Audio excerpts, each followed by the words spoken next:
Hi, I'm Terry Ettinger. I'm an instructional support specialist at the SUNY College of Environmental Science and Forestry in Syracuse, where I manage our greenhouse facilities. And I want to take just a couple of minutes to show you how to put a rain barrel together, how to use a rain barrel, and how to maintain it. Now, when deciding where to put your rain barrel, you want to assess your site. For example, you don't want to set it in a low spot. You'd want to make sure to locate it next to or underneath of a downspout where when you take water from it, you're not going to be hauling water to the back corner of your property. So make sure it's convenient as well.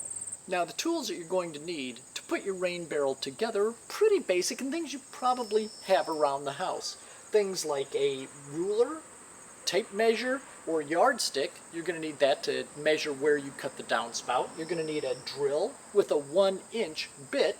You're going to need a screwdriver, a wrench, a hacksaw, a level, some Teflon tape, safety glasses, and gloves. You'll also have the spigot kit as well as a garden hose, and you'll want a couple of cinder blocks. Now, once you get your rain barrel home, the first step, obviously, is going to be to take the kit that comes with it out of the rain barrel. And the small hose will be in there, the screen, the spigot, as well as the various sort of plumbing connections that you'll need to put the whole thing together. The next step is to use this very cool Teflon tape and wrap it around the threads of the spigot. Once you've got the Teflon tape on, it's simply a matter of, at the bottom hole of the rain barrel, obviously, is you start simply to screw this in. You may need a wrench to really get this really tight. Now, once you have the spigot in place, the next step is to put the screen in place in this little indentation in the top of the rain barrel. And the screws that are supplied are self-starting, so it's easy, really, to get them going into this plastic top. And the main purpose of this screen is to prevent debris from getting into the rain barrel. Leaves and seeds and other things like that, that if it sinks will end up plugging up the spigot, making it a lot more difficult to be able to get water out. All right, once we have these in place, the next step is to put the rain barrel up on top of cinder blocks. That allows a little bit more pressure if you hook a garden hose up to the spigot, or makes it very easy to be able to get a water bucket underneath of the spigot. Okay, I've got these cinder blocks in place, and this is where the level comes in handy. Just want to make sure it's good and level that way. It's flowing out away from the house, so we're all good there.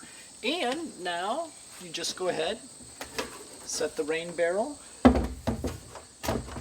right on top, and you can see that gives just a little bit of elevation, allows you to get a garden hose hooked up here, and adds a little bit of water pressure, and there's also enough space to be able to get a water can under here as well.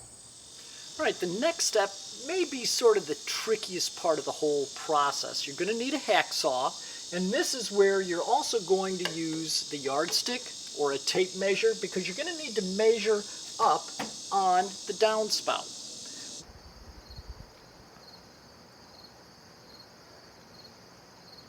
Make your cut at the height of the top of the rain barrel. During a big rainstorm, your barrel is likely to quickly become full, so an overflow outlet is a good way to divert water away from your house. For this kind of installation, your rain barrel will sit next to instead of under the downspout. Cut off one of the nubs on the side of the rain barrel. Enlarge the hole with a 1-inch drill bit and place a grommet from the diverter kit into the enlarged opening. Connect the included hose from the diverter to the rain barrel.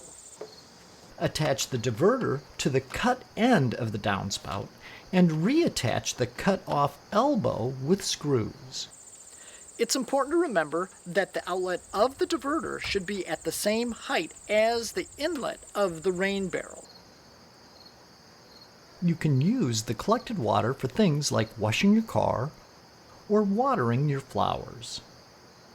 Because the water can carry chemicals from your roof, it's not safe to drink and should not be consumed by humans or pets or used to water vegetable gardens.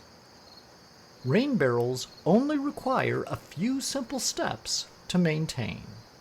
If you end up seeing any leaks, which really shouldn't happen, you can use what's called plumber's goop, and it's just sort of a liquid or sort of a sticky kind of material that you just work right in around the base of the fixtures itself, and that'll take care of any leaks that you may find.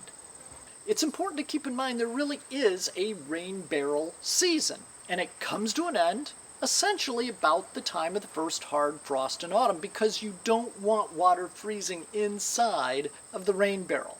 You want to tip it over, you want to make sure it's empty, and then you want to clean it. You can either use vinegar or you can use warm soapy water. Give it a good thorough washing, then rinse. Ideally, you're going to want to store it inside, either in your garage or in your basement. But if you have to store it outside, first make sure the spigot is open. That's important because otherwise you may end up getting frozen water in that spigot and cracking it. The other thing you want to do is make sure that the rain barrel is turned upside down so that you don't end up getting melting snow or even a hard rain during the middle of the winter inside of the rain barrel, again resulting in frozen water which can split the rain barrel. You may be eligible for a free rain barrel if you live within the Onondaga Lake watershed.